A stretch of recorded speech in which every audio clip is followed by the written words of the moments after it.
Bismillahirrahmanirrahim. Assalamualaikum warahmatullahi wabarakatuh. Sahabat embrio dimanapun teman-teman berada, ketemu lagi sama saya, Deka.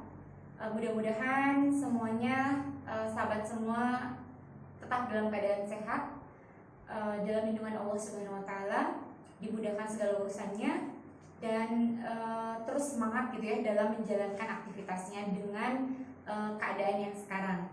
Baik, teman-teman semua, hari ini insya Allah kita akan bahas paket yang terakhir di buku KIP Embrio semester 2 tahun ajaran sekarang. Materinya yaitu tentang gladi bersih. Kita tahu bahwa gladi bersih itu berarti isinya adalah review soal-soal yang kita sudah bahas dari bab pertama sampai bab yang keempat gitu ya, paket 1 sampai paket 4. Baik, ada 30 soal teman-teman. Boleh mengerjakan dulu gitu ya. Nanti hasil jawabannya nanti kita akan cocokkan. Kalau misalkan ada yang salah itu bisa diperbaiki, atau misalkan ternyata hasilnya betul. Baik, langsung saja kita akan bahas mulai dari soal nomor 1 ya teman-teman semua. Oke.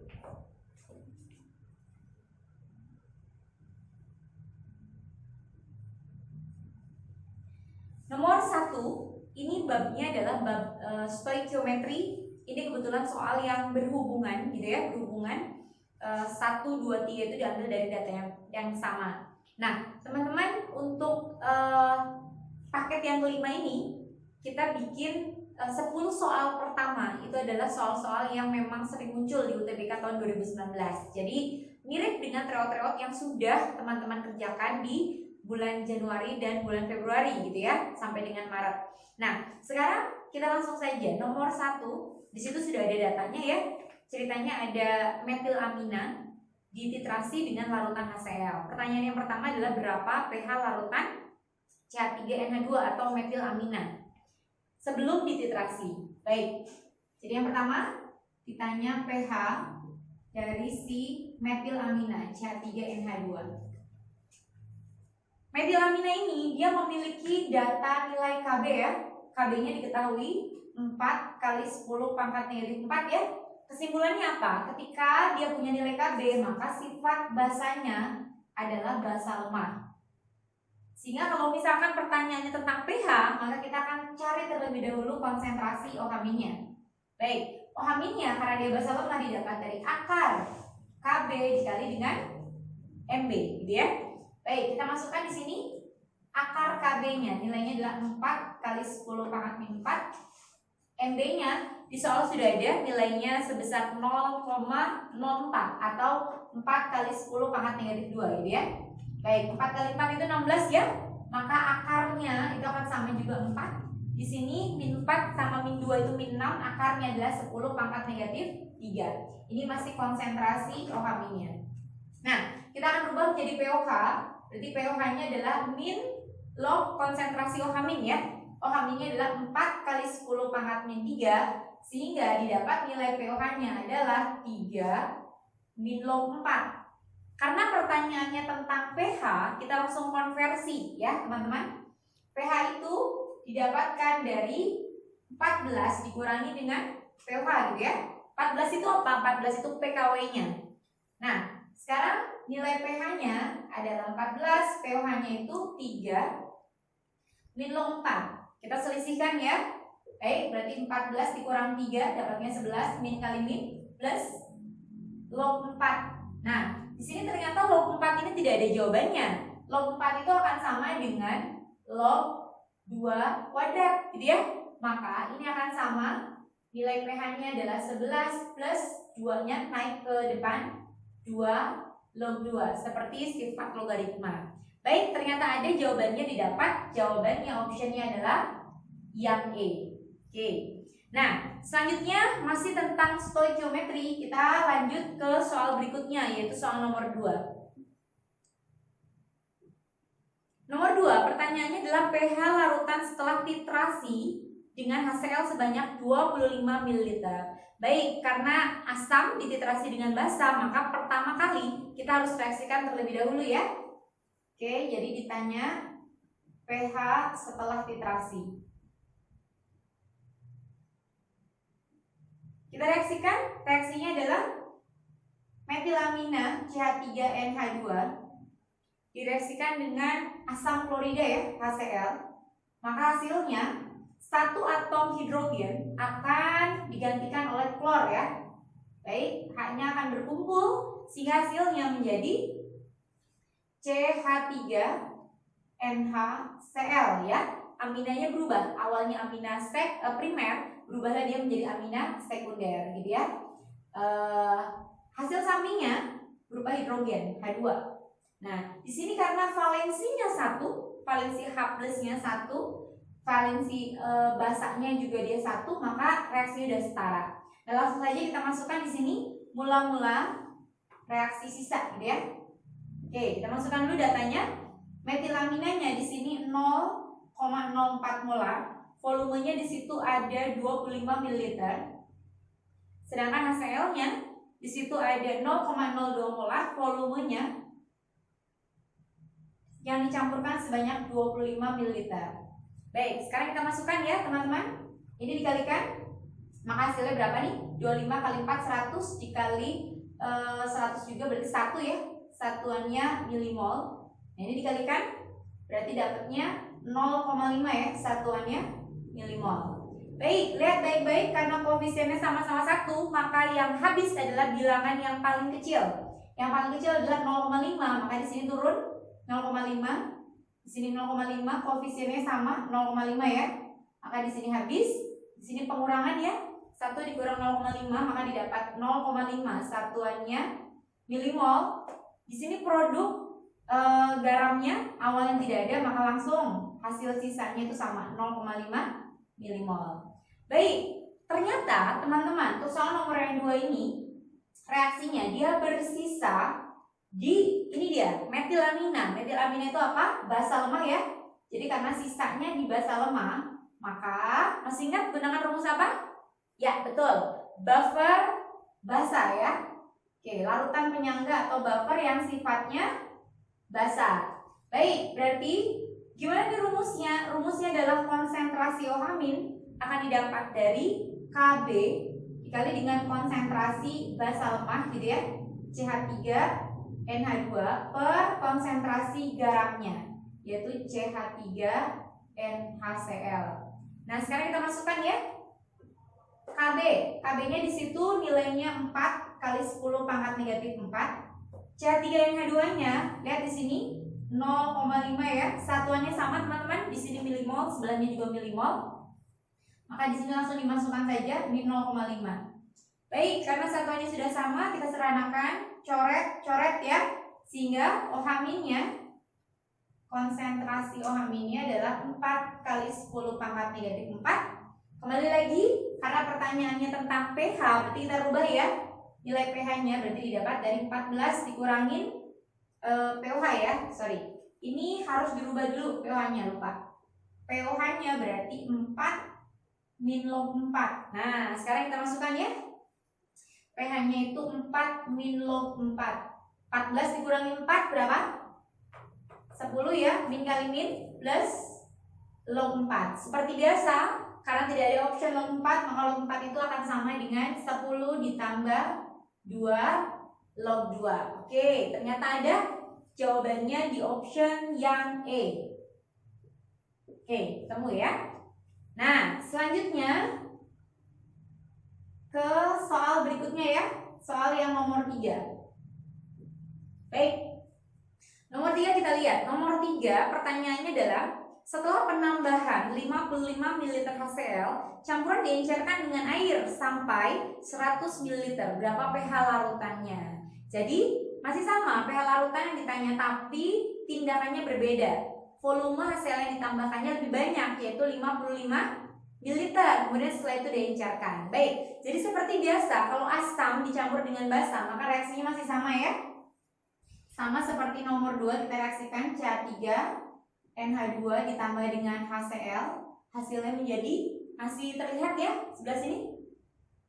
Oke, CH3NHCl ditambah dengan H2 gitu ya. Nah, mula-mula reaksi sisa ini sama ya, konsentrasi awalnya 1 milimol, variabel yang diubah adalah HCl-nya. HCl-nya di situ konsentrasinya 0,02 molar, masih sama, hanya volume yang ditambahkannya sebanyak 55 ml. Baik, ini kalau dikalikan hasilnya menjadi 55 kali 2 itu 110 ya, dibagi 100 berarti 1,1 satuannya milimol. Baik, valensinya sama, koefisiennya sama, sama-sama 1, maka angka yang terkecilnya adalah 1. Yang paling kecil dia turun. Ini 1, ini 1, sebelahnya 1 ya. Maka di sini habis, ini sisa berapa? Dikurangin 0,1 ya, milimol. Baik, di sini 1 satuannya milimol. Nah, ternyata ada yang berbeda teman-teman. Di sini di nomor yang ketiga yang bersisanya itu di HCl. Kita tahu bahwa HCl itu sifatnya adalah asam yang sangat kuat, gitu ya. Nah, berarti pertama-tama kita cari dulu nih molaritasnya. Molaritas dari si HCl-nya. Baik, di soal disebutkan bahwa pada saat terbentuk larutan ditambahkan air hingga volumenya menjadi 100 ml. Maka 100 ml itu adalah dianggap sebagai volume larutannya. Jadi kita masukkan di sini molaritas itu kan rumusnya apa sih? Mol per liter ya. Karena data yang kita punya itu satuannya milimol, nggak apa-apa, kita masukkan milimol, maka volumenya harus dalam keadaan mililiter, bukan lagi liter. Kita masukkan 0,1 milimolnya, mililiternya yang tadi hasil pengenceran campurannya gitu ya. Di soal di situ volumenya adalah 100 mililiter. Nah ini ya hasil pengenceran tadi ya, didapatkan dari soal yang kita anggap adalah volume larutannya. Baik, ini kalau kita cari maka hasilnya adalah 1 kali 10 pangkat negatif 3 ya. Ini masih molaritas HCl-nya. Nah sekarang kembali lagi yang ditanya adalah pH-nya kan. Berarti pH-nya karena HCl itu asam yang sangat kuat. Rumus asam kuat itu apa? A dikali dengan Ma. A itu adalah valensi asam. Valensi asam biasanya didapat dari banyaknya jumlah hidrogennya ya, atau jumlah H plusnya. Kita tahu bahwa HCl itu jumlah hidrogennya hanya ada 1 kan, sehingga kita anggap di sini nilai A-nya itu adalah 1. Kemudian Ma-nya didapat dari sini ya, 1 kali 10 pangkat min 3. Oke, maaf ini masih konsentrasi H plusnya ya. Oke, konsentrasi H plusnya. Baik, maka didapat konsentrasi H plusnya adalah 10 pangkat negatif 3, sehingga nilai pH-nya min log 1 kali 10 pangkat min 3 ya. Min log 1 kali 10 pangkat min 3, maka akan didapat nilai pH-nya sebesar 3. Jawabannya ada di option yang B. Oke. Baik, kita lanjut ke soal nomor 4. Nomor 4 itu pertanyaannya adalah ikatan antar monomer dalam amilum adalah apa? Oke. Amilum ini merupakan salah satu jenis karbohidrat ya. Baik, teman-teman, karbohidrat itu salah satu makromolekul. Dia merupakan bentuk dari polimer ya kan. Sehingga karbohidrat itu dibagi menjadi beberapa macam. Ada yang tersusun dari satu penyusun, kita sebut sebagai monosakarida, 2 penyusun disakarida, trisakarida, 3 penyusun, dan banyak penyusun kita sebut sebagai polisakarida. Nah, amilum ini termasuk ke dalam salah satu jenis karbohidrat dari golongan polisakarida, gitu ya. Poli itu banyak, sehingga dia merupakan salah satu contoh polimernya, gitu ya. Oke. Nah, kita tahu bahwa polimer itu dia tersusun dari monomer ya. Jadi monomer akan menyusun polimer gitu kan ya. Nah, monomer itu bagian terkecil dari polimer. Mono itu 1. Nah, pada saat menyusun polimer ada yang kita sebut sebagai ikatan penghubung. Ikatan penghubung antar monomernya gitu ya, atau istilahnya sama dengan backbone. Backbone. Sama kayak tulang apa ya, backbone tuh tulang ini ya, tulang belakang gitu kan ya. Maksudnya saking ikatannya, saking kuatnya disebut sebagai seperti itu. Nah, di sini ada beberapa macam nama atau istilah untuk senyawa polimer yang berasal dari polimer alami gitu ya, salah satunya karbohidrat. Jadi kalau misalkan untuk senyawa karbohidrat, ikatan penghubungnya disebut sebagai ikatan glikosida, gitu ya. Oke. Nah, nanti ada beda lagi kalau pada protein namanya ikatan peptida. Jadi yang keluarnya di sini karbohidrat, sehingga jawaban yang paling tepat adalah yang C. Oke. Oke, selanjutnya nomor 5 ya. Nomor 5 ini datanya digunakan untuk menjawab nomor 5 dan nomor 6. Ini babnya adalah tentang struktur atom. Biasanya di situ ada tabel, diketahui Z. Z itu nomor atom, kemudian simbol unsurnya apa gitu ya. Terus di sebelahnya ada AR, tapi biasanya AR itu menggambarkan nomor massa dan biasanya nggak sering kita pakai ya. Makanya yang digunakan tuh hanya simbol dari nomor atomnya. Pertanyaan nomor 5, manakah unsur jika berpasangan untuk senyawa yang bersifat paling basa? Oke, senyawa yang paling basa. Pertama-tama, langkah yang harus kita lakukan adalah kita mengkonfigurasikan dulu elektronnya ya. Konfigurasi elektron. Nah, teman-teman coba perhatikan baik-baik bahwa ternyata nomor atom yang diketahui itu nilainya dari 4 sampai 20. Artinya apa? Artinya kemungkinan dia masih berada di golongan utama atau golongan A. Patokannya biasa kalau golongan B itu setelah 20 ya, lebih dari 20 berarti jangan pakai aturan subkulit. Jangan pakai aturan kulit, tapi aturan berdasarkan Aufbau. Karena masih golongan utama atau golongan A, boleh pakai aturan kulit, yaitu berdasarkan metode KLMN gitu ya. Konfigurasinya berdasarkan kulit KLMN. Oke, berarti ketika nomor atomnya 4, konfigurasinya adalah 2, setelah itu 2. Kalau 8 berarti 2, setelahnya adalah 6 gitu ya. 9 berarti 2, kemudian 7. Oke, 12 berarti 2, habis itu 8 gitu ya. Balik lagi sisanya yaitu 2. Kalau 20 berarti 2, 8, gak bisa 18, balik lagi ke 8 ya. Sisanya adalah 2. Nah, lihat baik-baik, kita fokus, ada yang namanya elektron valensi. Apa itu elektron valensi? Elektron yang ada di kulit yang terluar. Sehingga ini dia elektron valensi dari masing-masing unsurnya. Nah, kita bisa simpulkan ketika seperti ini, berarti dia ada golongan 2A. Kulitnya ini kulit 1, ini kulit kedua, berarti periodenya periode yang kedua atau kulitnya kulit kedua. Ini berarti kita anggap golongan 6A sama periode 2. Yang ini 7A periode 2, yang ini adalah 2A kulitnya, kulit ke-1, kedua, ketiga, berarti periode 3. Selanjutnya 2A kulitnya adalah 1, 2, 3, 4, berarti periode 4. Oke, sekarang pasangan yang jika dimasukkan gitu ya atau direaksikan, dia menghasilkan senyawa yang paling basa. Baik, teman-teman, kita lihat ya bahwa saya lanjutkan soal nomor 5 sebelah sini.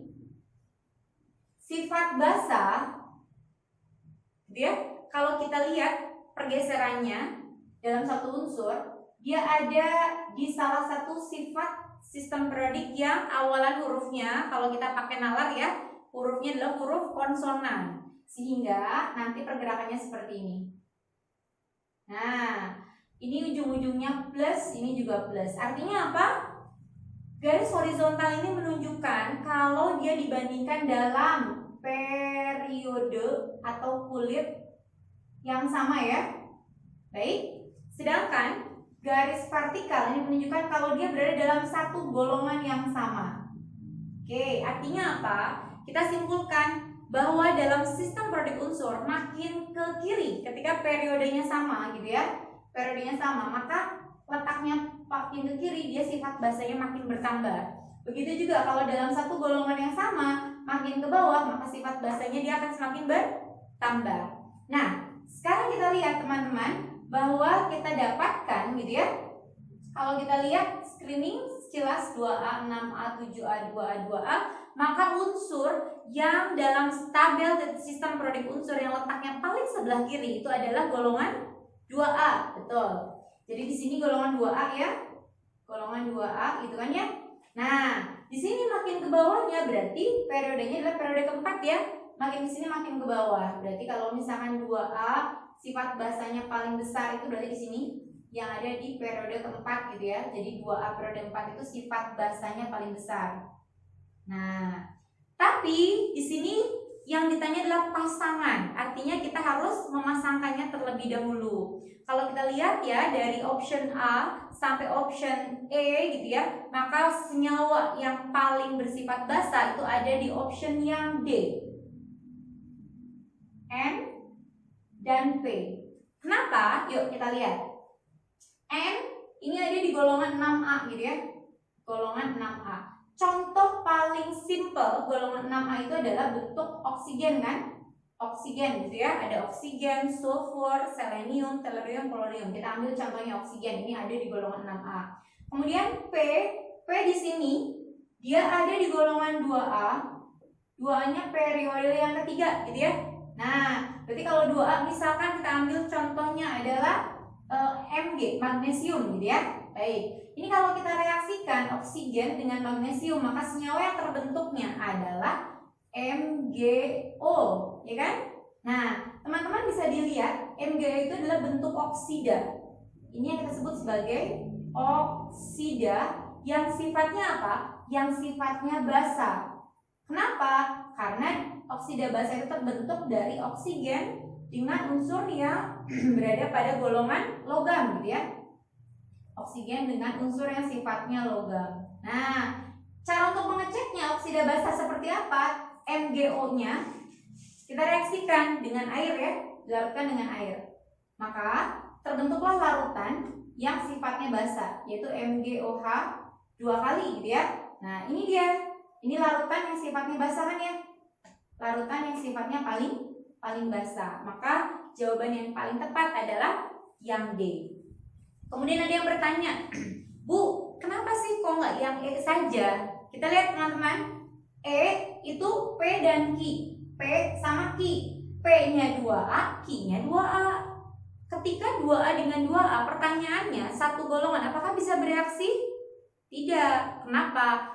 Unsur yang hanya bisa bereaksi dengan sesama golongannya itu hanya terjadi pada golongan halogen atau golongan 7A. Jadi kenapa E itu jawabannya salah? Baik, bisa dipahami ya? Oke, sip. Nah, selanjutnya masih berkaitan dengan tabel tadi. Kita lanjut ke soal berikutnya yaitu nomor 6. Nomor 6, pertanyaannya adalah unsur yang bersifat paling elektropositif. Oke. Nah, elektropositif itu apa sih? Berarti dia bermuatan positif, ya kan? Nah, sekarang kalau kita biasa menghafal unsur-unsur yang sifat-sifat unsur dalam tabel gitu ya, seringkali tidak ada elektropositif, adanya elektronegatif mungkin ya. Oke, jadi nggak masalah, kita pakai datanya elektronegatif aja. Elektronegativitas gitu ya. Nah, elektronegativitas itu artinya jumlah elektron yang dimiliki oleh suatu unsur. Muatannya negatif ya. Nah, sekarang elektropositif. Elektropositif kebalikannya, berarti muatannya yang paling positif. Nah, sehingga kalau kita nggak pernah bahas elektropositif, maka kebalikan. Ini sifatnya berbanding terbalik dengan elektronegativitas. Kita tahu, ini dulu kita bahas ya. Elektronegativitas itu sifatnya makin bertambah dalam satu periode, makin ke kanan makin bertambah. Dalam satu golongan makin ke atas makin bertambah ya. Ini golongan, ini periode. Nah, sehingga kalau ditanya elektropositif kebalikannya. Elektropositif ya, berarti dalam satu periode makin ke kiri bertambah, dalam satu golongan makin ke bawah dia bertambah. Ini mirip dengan konsep ini ya, sifat basa. Baik, sehingga tadi yang paling sebelah kiri itu adalah golongan 2A gitu ya. Periodenya paling bawah yaitu 2A-nya ada di periode keempat. Ini dia paling elektropositif, sehingga jawaban yang paling tepat adalah yang Q. Yang Q optionnya ada di option yang E, gitu ya. Sehingga nomor 6 jawabannya E. Baik, selanjutnya nomor 9. Nomor 9 itu nomor 789 itu teman-teman masuk ke dalam bab larutan ya. Oke, bab larutan. Nah, ini soalnya masih berkesinambungan atau masih nyambung dengan data yang sama. Datanya tuh ada di soal nomor 9 ya, seperti ini. Jadi ada data, ini sebenarnya bukan nomor 9, ada data seperti ini, KBr4 direaksikan dengan SO2, hasilnya menjadi asam sulfat dan KBr. Nah, pertanyaan nomor 7, berapa konsentrasi SO2 dalam larutan? Oke, nomor 7 ya. Nah, kita lihat, karena SO2 itu diliterasi oleh kalium bromat, gitu ya, kalium perbromat. Jadi pertama-tama yang harus kita cari adalah cari dulu ini milimol dari si KBrO4-nya ya. Oke, lihat ada data molaritas sama volume, berarti kita masukkan M kali mililiter ya, atau M kali V-nya. 0,1 dikali 50. Ini mililiter kan, maka dapatlah satuan milimol ya. Kita kalikan maka dapatnya 5 satuannya milimol. Nah, selanjutnya koefisien SO2 sudah ada 4 koefisiennya. Berarti kita cari berikutnya milimol dari SO2 pakai perbandingan koefisien. Koefisien SO2-nya 4 per koefisien KBrO4-nya 1, ya kan? Dikali dengan milimol KBrO4-nya 5 milimol. Baik, kita kalikan berarti dapatlah 20 milimol ya. Nah, milimol ini kita akan gunakan untuk mencari molaritasnya. Berarti molaritas dari SO2 kita peroleh, mol itu M kali V, ya kan? Berarti molaritasnya kita dapat dari mol dibagi dengan volume ya. Volume. Di sini mol per volume. Molnya dalam satuan milimol, ya kan? Per volumenya di sini dalam satuan mililiter. Kita masukkan satuannya mililiter. Jadi molnya di sini 20 milimol per volumenya, atau di bawahnya biar nggak bingung. 20 per volumenya di sini 50 kan? 50 gitu ya. Coret-coret 2/5 itu akan sama dengan 0,4 ya satuannya molaritas. Oke, jawabannya yaitu yang D. Baik, lanjut ke soal nomor 8. Nomor 8 adalah berapa jumlah mol elektron yang terlibat dalam reaksi di atas. Oke, nomor 8. Datanya masih menggunakan yang ini ya, teman-teman. Kita bebas mencari mol elektronnya karena ada 2 data ya. Di sini ada konsentrasi KBrO4 dan ada konsentrasi SO2 yang kita peroleh dari sini. Kita boleh pakai salah satunya dan hasilnya sama nggak sih Bu? Sama aja. Jadi teman-teman bebas. Kalau saya lebih memilih KBrO4, kenapa? Konsentrasi dan volumenya sudah jelas diketahui di soal. Kalau kalian pakai SO2, kalau yang ini salah, maka hasilnya salah, gitu ya. Jadi pakailah yang sudah diketahui. Baik, berarti mol elektronnya kita peroleh dari mana nih?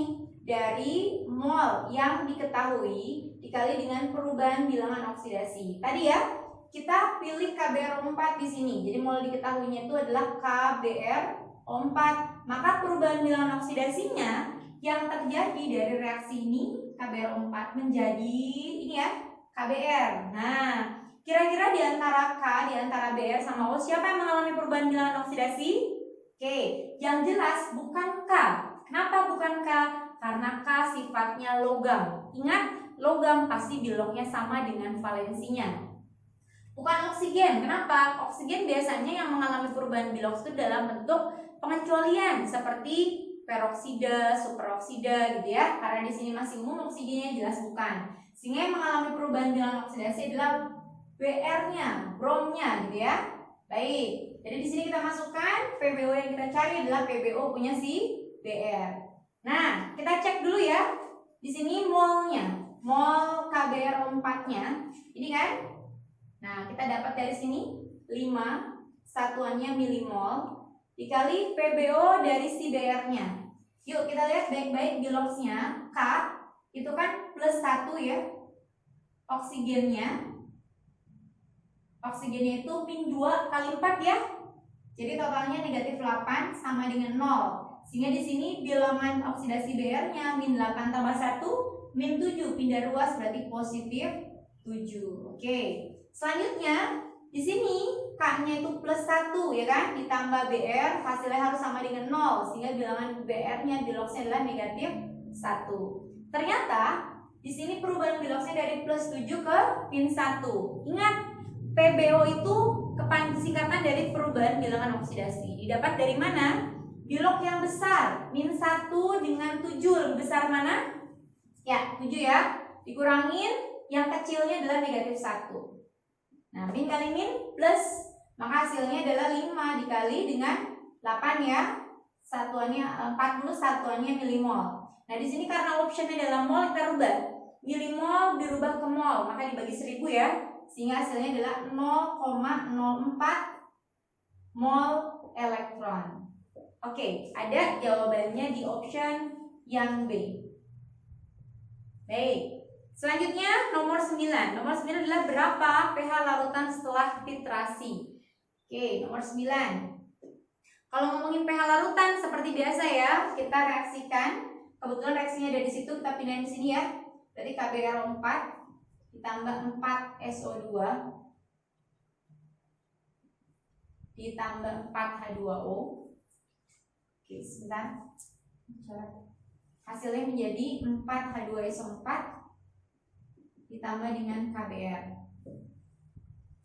Oke, nah pertanyaannya pH larutan, teman-teman kalau ngomongin tentang pH, pH itu kan kalau kita dapat berarti ya, kalau nggak dari konsentrasi H+, berarti dari konsentrasi OH- kan? Nah, coba kita lihat dulu secara keseluruhan sekilas. Dari hasil produknya itu tidak ada H+, tidak ada OH-, tapi H+OH- itu diwakili oleh suatu senyawa. Kita lihat di sini H2SO4. Ini kan suatu senyawa yang sifatnya asam ya. H2SO4 itu tergolong ke dalam asam yang sifatnya kuat. Oke, ini asam kuat. Sehingga nanti asam kuat inilah yang akan menghasilkan ion H+, sehingga menentukan H+-nya kita ambil dari konsentrasi si H2SO4-nya. Bisa dipahami? Oke. Nah, sekarang langsung saja kita bikin mula-mula reaksi sisa ya. Kita masukkan KBr4-nya ini kan 5 milimol. SO2-nya, nah, lihat sini, ini 20 milimol ya kan? SO2-nya ya. Kita langsung masukkan di sini 20 milimol. Nah, lihat baik-baik. Ternyata kira-kira siapa nih yang akan habis bereaksi? Gitu ya. Nah, ini koefisiennya 1 berarti 5/1 kan? Ini koefisiennya 4, 20 bagi 4 berapa? 5 ya. Oke, di sini hasilnya juga 5. Ternyata sama ya. Karena dua-duanya sama, berarti dua-duanya akan habis. Artinya menentukan konsentrasi H2SO4 itu bebas, bisa dari KBr4, bisa dari SO2. Oke, kita masukkan di sini 5, 20 di sini habis, maka dua-duanya habis. Karena koefisien H2SO4-nya itu sama dengan SO2 ya. Baik, ini koefisiennya sama kan? Berarti cara yang paling efektifnya adalah dari H2SO4-nya saja. Oke, kita lihat ya. Di sini habis, ya kan? Di sini nggak ada, maksudnya produknya terbentuk pada saat bereaksi karena koefisiennya sama, berarti di sini 20 ya. Satuannya milimol. Turunlah dia di sini 20, satuannya milimol. Baik, sehingga kita cari dulu nih molaritas dari H2SO4-nya ya. Molaritas H2SO4-nya kita peroleh dari milimol dibagi dengan mililiter total. Kenapa total? Karena H2SO4 didapat dari pencampuran dua buah senyawa. Lihat di situ volumenya ini 50 mili. Sebelahnya juga sama ya, 50 mili. Maka total volumenya adalah 100. Kita masukkan di sini 20. Yang ini 100 ya. Oke, coret-coret. Maka 2/10 itu sama dengan 0,2 molar gitu ya. Baik, sehingga menentukan konsentrasi H+-nya tadi ya, karena dia asam kuat sehingga rumusnya adalah A dikali dengan Ma. Kita masukkan ya. Lihat baik-baik, ini dia. Nah, H-nya dalam H2SO4 ada 2, berarti jumlah valensinya nilai A-nya itu sama dengan 2. Kita masukkan di sini 2. MA-nya di sini 0,2 ya. Baik, maka akan didapat 0,4. Sehingga nilai pH-nya adalah min log 4 kali 10 pangkat negatif 1 ya. Atau sebelah sini pH-nya akan didapat 1 min log 4. Karena log 4-nya nggak ada, kita konversi lagi berarti 1 min 2 log 2 didapat dari 2 kuadrat gitu ya. Baik, jawabannya ada di option yang E.